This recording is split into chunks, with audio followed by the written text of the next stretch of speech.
Hey, how's it going, everyone? We're going to take a look at the S.H.Figuarts of Uzumaki Naruto from Naruto Shippuden. So Bandai have released this character as an S.H.Figuarts in the past, a few years ago, as different versions. So you had this particular version, and then you had Sage Mode version. Then they re-released this plain version as like a budget option as well. But now we've come onto more improved body sculpt, body articulation, and things like that. So hence we're going to be calling this as version 2.0. And it's not just Naruto here. We've also got on the side is the rest of Team 7. So we've got Sakura here, also with an updated body, and then Sasuke as well. So I've got all of Team 7 here, but for the sake of this video, we're only going to focus on Uzumaki Naruto. And then for the others, I'll do separate videos on them.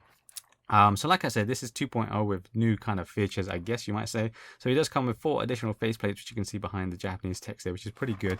Here's a close look at those. But of course, we're going to open this and have an even closer look. You can see the figure there, though. So this isn't the Sage mode or anything like that. This is kind of his base form, but you get the faceplates to kind of enhance it a little bit, but there's no robe or anything like that. You can see some of the enhancements with this new version. For example, his legs are the most standout thing for me that I can remember. So he's got the thigh kind of articulation there, which I don't believe it had in, say, the Sage mode beforehand. You got the folded arm or cross arms there. But here's the packaging overall, which is the kind of new style with the ink kind of outline going on around the actual character there. Similar thing happens with Sakura and Sasuke as well. But again, we'll see those in their respective videos. And then you got Naruto Uzumaki, the Jinchuruki entrusted with hope. So kind of his tag there. You got the usual kind of stickers and logos here. I just want to say right now, and I'll repeat it later on, I don't know why they keep focusing on Naruto Shippuden. I really would like them to do young Naruto as well from part 1. That would be really cool. But this is the packaging on the front, and then on the top, you've just got usual text for what S.H.Figuarts is. This is the side of it down here with some photos of the figure. A few poses here that we can kind of copy and use as reference. Some of the faceplates being used as well. Oh, comes with kunai too, which is handy, and the Rasengan board, a small one, which is handy as well. This is the final side here, and then this is the bottom. So let's get it open and check it out. So here's the figure out of the box. You do also get this instruction sheet in there as well. This is a pretty straightforward figure. We'll go through the option part here first, and then we'll go through the main figure and kind of swap things around. So skip ahead if you want to see that. So we'll start with the hands, and of course you do get the 2 fists already attached to the figure there. And then starting with the other alternate hands, or first alternate hands, are going to be the wide open hands there. You can see the finger placements are pretty wide, and his hands are kind of flat. They're not flat exactly, but definitely very wide palm hands. You can use these to kind of do his ninja run, if you like, grabbing things, whichever. I will say, though, that there is some gloss on this figure. It's not just for this pair of hands. It does happen on the other hands and even on the figure itself. I don't particularly like glossy figures, especially Bandai S.H.Figuarts ones. I think it looks a little bit cheap personally, but that is what it is. Maybe it's not going to be glossy on everyone's figure, but mine have or do exhibit some gloss to them. You get these type of fists, so these are actually going to be to hold the kunai, so you can see the gap there to hold the kunai, which is right here. Let me show you this here. So this is one individual kunai that you get. You got the ring at the end bit, then you get the wraps around there, not actual real wraps, and then you got the end knife bit like so. This is actually sculpted pretty well. It's pretty good. The hand again does exhibit a little bit of gloss. You can see on the knuckles there some gloss, which is, yeah, it really is a distracting point of this figure. So you're going to kind of see that as a recurring thing. To equip this, you can do this in a couple of ways. You can just kind of slit it like that here and then feed it through. You can see the thumb moves and then do the rest. But if you're worried about the thumb getting damaged, then you can probably go from the top instead. Try either one. One of the ways should work for you. Uzumaki Naruto also comes with his nimpo hands, these basic ones actually. So you get the 2 individual fingers, or 2 hands, sorry, or pair of hands, sorry, with the first 2 fingers erected out as well. You can kind of see actually on my one here, it's like the plastic cutoff wasn't kind of sanded down, or it's supposed to be the nail, but it didn't show that on the other hand. So it's just kind of poor cutting, I would say. And again, you can see a little bit of gloss happening, especially on the right hand here. Left hand, not too much, but it's quite distracting. It's quite a bit of difference in terms of the gloss. So yeah, you do get 2 basic hands like that. And the last hand this figure comes with is going to be to hold the Rasengan attachment piece. But you can see the actual overall shape is like the other palm that we saw earlier on. This is the Rasengan effect piece here, which is just a sphere with kind of a swirl shape sculpted in, as well as paint application on there as well, which is quite good. It's pretty basic, but I do quite like it. You can see the peg here is not a full circle right there, and that just goes in therefore one way into the hand, and we just do it like that. And then this is what it looks like when he's got the Rasengan attachment added on, and then of course add the hand to the main figure, which I'll show you later on in the video. Naruto also comes with these folded arms, so you can see this hair is sculpted here, but you can actually remove it like that. So it might be easier to separate them like this and then attach one arm at a time. And again, we'll show you how to do that at the later part of this video. So moving on to the faceplate, the original faceplate is going to be with the grinning face. So you can see the teeth nice and bright and white. And then you've got this one here, which is going to be a more serious expression. Now, I will say I'm not the biggest fan of the overall face for this figure, regardless of the face sculpt. I don't know, something about it seems a little bit, I don't know, childish. It looks a little bit like a very soft looking sculpt to me. And then just the kind of expressions I didn't really like. There's just something about the faceplates this time with this figure. And again, it might just be my one that I'm not really liking for some reason. It's cleanly done. You can see the eyes, eyebrows, and the fox kind of cheek stuff, whiskers, is cleanly done for sure. But I just don't really like it. The profile is just a bit weird. The lips I don't really like so much. I mean, it serves its purpose. It is there. Just a personal opinion of mine. Others might love it, and that's totally fair. Then there's this faceplate here, which is of him yelling. Again, there's just something about the faceplates that I find a little bit too soft, the way it is sculpted, and he just looks very young. Like it's not supposed to be for him. It should be for a younger character or something. They just seem slightly kind of off to me. It's not terrible, but... And then you get one where he's kind of going into that Jinchuriki mode, with the eyes kind of turning red and everything. You can kind of hopefully see the details on the eyes there, nice and red there. You can see the black details throughout, hopefully. And then of course you've got the expression, which is much more kind of angry, with the fangs too. You can see it on the teeth. And then of course the whiskers are now much more detailed and much more complex compared to the simple kind of flicks beforehand. Though again, there's just something about the sculpt, and from the profile is more evident that something is a little bit, I don't know, weird, off for me.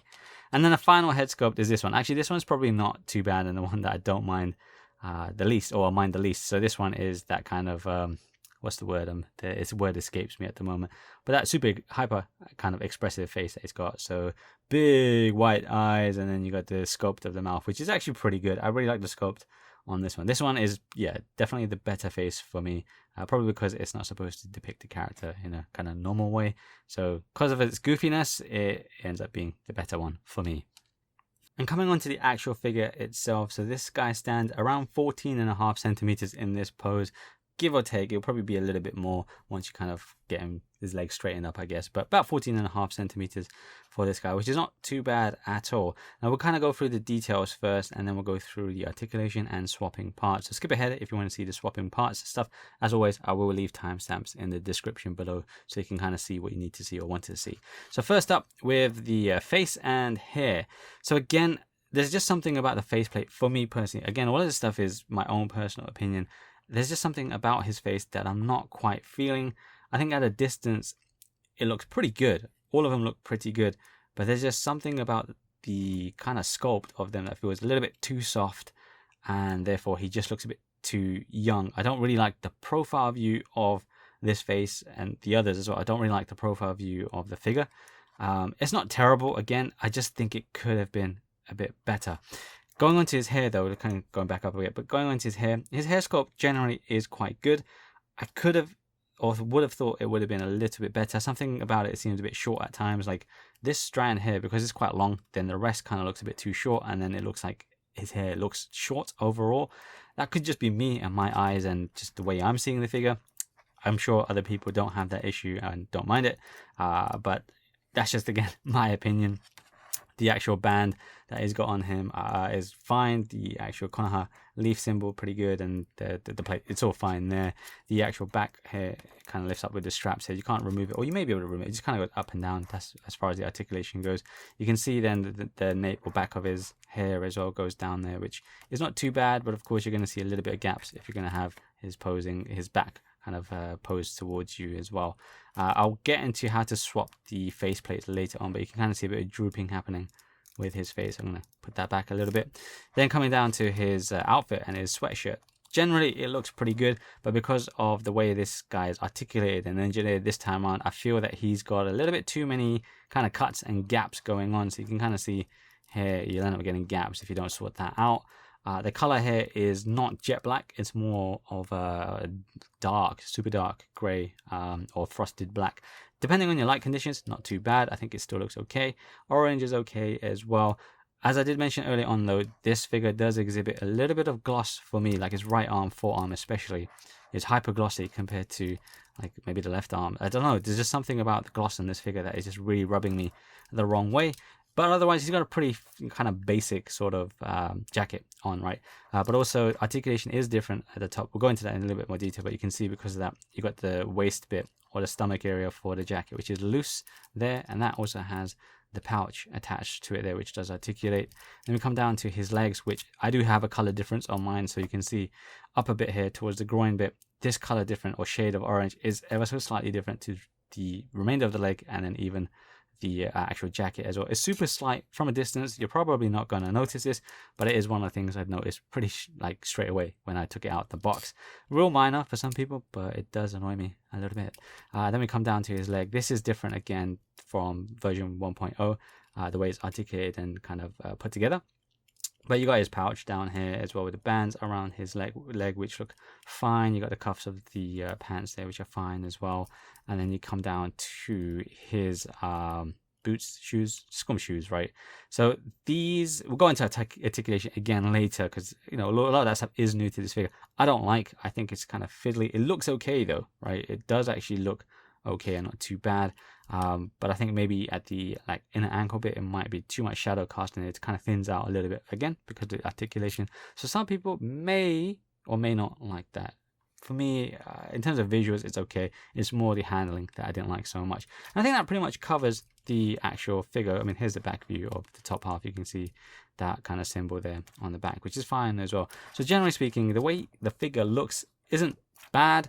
It's the gloss that lets it down for me. I don't know what's going on with S.H.Figuarts, and I don't know, they're just getting glossy figures these days. I don't really enjoy glossy figures. But in terms of sculpt, he's not too bad. But let's go into the articulation, and that's where I kind of have, let's talk about it. Right, so for articulation with the head first is quite good. It's easy to do. You can get all kind of full rotation around there as well. As I mentioned though, like you can get some gaps if you put his head down too much. And also what I mentioned is his faceplate is kind of just on two pegs as you saw. So you kind of end up getting it loosened up if you go too far down. You can see the gap there at the side as well. So that's unfortunate. I don't like the way they've handled that this time around, but then just kind of pinch it back and then reset it back to position. And then, by the way, the neck bit I didn't mention, you can see the underside of his neck. When you do lift it up, you get this kind of weird sculpted neck there, which is supposed to be, I guess, the lower part of his chin. I don't like that. I think it looks terrible, to be quite honest. You can hide it, of course, when he's kind of looking down or straight. No problem, you're not going to see it. It's only when he looks up, and especially if you're going to have him kind of looking, or your view is going to be upwards. It doesn't look nice. I don't know what they were thinking with that. It doesn't look very good, personally speaking. And then coming to articulate with his shoulders, that's all pretty good. It's all pretty standard stuff. He can bring his shoulders out nice and good. You can see there. And it goes all the way around as well. Let's kind of bring that around. You can see there, he's got the cut here, which I don't really see why he needs that cut. He should have just had it kind of, you know, rotating and swiveling at the shoulder. It's fine. But I guess because they wanted to have the folding arms, they have the cut there. They didn't need to have it, but they've got a cut there. You got a bicep there, joint there, which it's not perfect. It's a bit flat, but it's not a deal breaker. And then the hand is kind of your usual flail stuff. So that's all fine with the hand. Torso is different a little bit from version 1.0, as I mentioned. So you got the upper bit like so, that kind of uses twist the bottom too, and then he can lean nicely, and you get him into a nice leaping pose for it. Leans back nice and good as well. This bit, as I mentioned, is loose, so it does allow that slight extra range of motion. I did mention the pouch, which is on a little swivel ball here as well.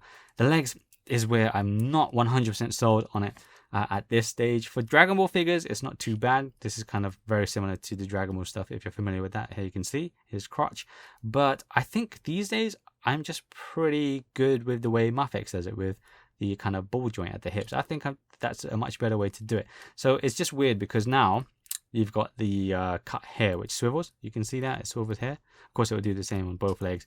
And then you will lift his leg up, and then that's how you're going to rotate the leg to kind of do all that leg rotation stuff. I don't like it. You got a little bit of ball joint there as well, but I just, yeah, I'm not really, I don't like it. Personally, I don't like it. It works. You get poses that you want. For example, here, let's just get him into a leaping pose. Why not? I just don't like it personally in terms of handling it. I don't think it looks good. Unfortunately, I've now got the knee bent as well, because that's going to be the next part I talk about. Just like the elbow, it is a bit much the way it kind of looks. Depending on the angle that you kind of have him and take a picture of him, you won't notice it too much. So it's kind of like more full on when you do straight ahead and a little bit there. It's not bad, could be better. And then we kind of come down to the bit I don't particularly like, which is the foot, really. So actually you've got a twist here inside the cuff bit here, which is fine. That's fine. You can kind of hide that. Nothing really kind of displays there. It will twist, and that's fine. And then it's just this awful foot. It's very much like the bring arts and the play arts stuff, which, if you know, I don't really enjoy too much. Like, where do I even start? So you got a little twist in this portion here. You can see right there. So you had, let me say that again. You got the twist here where I'm pinching here, which is inside the actual orange pantsuit. And then this upper part where the ankle is, you've got another twist here, which is fine. And then you got this kind of movement here. And then you can kind of see, hopefully there, you start getting a gap there. And that's where it's got that whole rotation bit there. Very much like a Square Enix play arts, bring arts. Let me kind of bring the figure around this way. I really don't like that. I just think it looks, I don't like it. I really don't like that look. And it's just awkward to handle. Not my personal kind of way to do it. I don't like it personally. It's fine if you guys do, but I personally don't like the way that's happening there. And then finally, you got the toe hinge, which, you know, it's fine for every other kind of figure. It's the same, right? But yeah, that's definitely the weakest part for me, the ankle kind of articulation and pivot and rotation. I don't personally enjoy that. And it kind of makes the whole figure a little bit awkward as well. And then, as I mentioned as well, I'm not, basically, waist down, I don't like the articulation for this figure. It's not awful. I need to stress, it's not awful. You can get good poses out of him. It's totally adequate and it works for sure. I just think they could have done a cleaner way to do it and make it look much better. And yeah, in terms of handling, I'm not a huge fan of the lower part of this figure personally. So let's change some parts then, and that's pretty easy. And you kind of saw how that would happen. You just pull the faceplate down to change the face, and there you can see some 2 pegs. And then let's swap it with that really hyper kind of expressive face, like so. And definitely this one, I just think looks a bit better. I mean, it will look better if I place it on properly. As I mentioned though, if you do get him to look down a bit, and just kind of if you're playing around with it, because it's only on 2 pegs, sometimes you'll start seeing some gaps. So just pinch it back into place, and let's kind of get his neck back, because I really don't like that neck bit there. It just looks really awkward. Like he's got the Adam's apple, and then it's almost like he's got another chin. So this almost, depending on the angle that you've got this figure in, it's almost like this faceplate is a mask underneath, because you see like a second chin. It's very awkwardly done. I don't like it personally. But here's that alternate face, and yeah, it doesn't look too bad. The alternate face is quite good. Let me change that again for, let's change it for this one here. Let's just do this. Why not? Because maybe you will see what I'm trying to see. Like there's just something about his face, apart from this hyper reactive face, the hyper face. There's just something about his other faces that, for me personally, they just don't look quite right. They look a little bit, just a little bit. Best way I can explain it is almost like a bootleg figure. Like a good bootleg figure, but not quite a legit figure. There's just something I don't quite like about it, sadly. But that's the way these faceplates come out. So now let's take off the arm. So what you got to do is just pull off the arm like so at that little cut that I mentioned earlier on. Do that for both arms here. And that's fairly straightforward. For me, at least, it was quite straightforward. Let's get the folded arms or crossed arms over. And as I mentioned, having them split apart is maybe going to make your life a little bit easy. So all you got to do is get the respective arm, feed that into the socket that's now free. Do the same thing on the other side. Just you may have heard that kind of flick. That's the headband. So just kind of keep that in mind. It shouldn't come off, but just in case you don't want to damage. Once you got that attached, just kind of fold them over, and then just you can see that little bit that sticks out. Just kind of get that stuck into the other side of the arm. I'm not going to do that as a clean job right now on camera, but you can see that's actually kind of worked out pretty well for me. But there you can see he's got his crossed arms on there, so I don't think this one kind of went in. But just kind of make sure he's got a flush sitting into the shoulder, and then yeah, there you go. You got Uzumaki Naruto with his folding arms, which actually doesn't look too bad. Once he's got these, I think it looks like a much cooler looking figure, but without it, there's just something about it that kind of throws me off a little bit. And I didn't actually show how to change the hand, which I usually do. But you can see the fist here, by the way. Again, it's very glossy for me. Just pull the hand out of the wrist, and then we'll swap that with the kunai. That's the left hand. So let's just swap it with, let's just swap it with this kind of Nimport hand. Why not?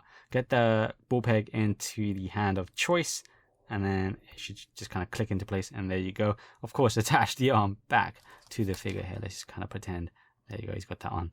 And then, yeah, it will look fine. It's pretty standard stuff, straightforward, if you've experienced other figures as well. And that's pretty much all you can do with this figure. You can just swap a few parts here and there, and then kind of play around with it as you will. Of course, I do have the Sakura one and the Sasuke one, but I'm going to take a look at those separately. We're just going to focus on Uzumaki Naruto here. Now, that kind of brings me to the end of this video here. So, to be quite honest with you, this figure, a lot of people, I think, are probably going to like it. But me personally, I think it could and should have been better. Now, I don't quite understand why they went with the kind of 2.0 upgrades, we'll put that in quotes, upgrades that they went with, especially for the lower portion of this figure. And I don't particularly like the face sculpts for most of the face plates outside of that hyper reaction expression. So, you know, the figure looks good at a distance, but for me in hand, I don't quite like it as I hope I did. But I hope that's different for you guys out there. I don't know what it is. There's just something a little bit off for me about this figure. So I'm kind of now, I guess, not as excited for opening the rest of Team 7, and especially Kakashi, which is coming out later on in the year as well. So I don't know. There's just something about these face plates that kind of threw me off a little bit. Again, they're not terrible. There's just something about them that feels a little bit not like up to standard, up to scratch. This is just all my opinion. Again, I keep stressing, this is just my own opinion. I'm sure if you like it, then by all means, I think try and pick up the figure. It's cool though that Bandai has resumed or restarted this line, because they kind of just started it and then they stopped. So it is good and exciting to see what other characters that they're going to do that fall out of the range that they've already covered, for example. But let's see what they do next. Of course, I'm a big fan of this boy's father, Namikaze Minato. So of course, 4th Hokage, I really want to see that, even though they've done that before. But still, I want to see that. And who knows, maybe to do the 3rd Hokage, which would be cool. Tsunade would be cool, 5th Hokage. Who knows? There's so many characters that they can do that they hadn't touched before. So it's pretty exciting if you are a fan of the series. All in all, though, this figure sadly isn't for me. I just don't quite like it. But I'm sure it is going to be quite popular for a lot of other fans out there. And that's totally okay. Differences of opinions is not always a bad thing. Let me know what you think of this figure down in the comments below. I'm going to wrap up this video, come back next time, and then we'll hopefully have a look at either Uchiha Sasuke or Haruno Sakura. One or the other. But I'm definitely going to look at both in due course. Stay safe, everyone. See you next time.